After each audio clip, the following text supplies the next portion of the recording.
حالانکه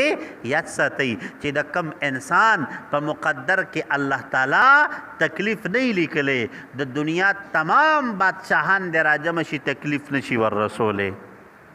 صحیح شوه او چې د کم انسان د الله په ذات باندې کمال اعتقاد او کمال یقیني کنه کمال یقیني نو د هغه په مخ کې د چا دبکا د چا طاقت د چا زور هغه سمانی نه لري ښه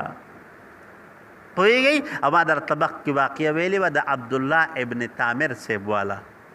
بادشاه سو شرط باندې پې کوشش وکړو چې سی کی قتل کی هغه ورته وی صاحب وجلی مې نه شي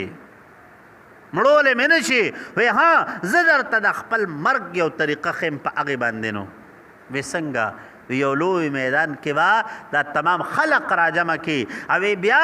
چې کله غشې اولي که نه نو په دې خوله باندې به دا ووایي چې د دې هلک چې کوم خدای دی د هغه په نوم باندې دا غشې اولم وی هله به مې قتل کې ګینې د دې نه ما سوا ما قتل کولی نه شي ښه بادشاه چې دا خبره وکړه علما ذکر کوي د بادشاه د خولې نه چې څنګه دا خبره ووته چې د دقې هلک د دې خدای په نوم باندې غشې اولم د خلقو په زړونو کې د عبدالله ابن تامر د ایمان هغه جذبه نور هم را بیداره شوه تمام خلق د عبدالله ابن تامر د ایمان او د عقیدې د هغې پیروکار شو خلق ټول د دې بادشاه د دې دین نه متنفره شو ښه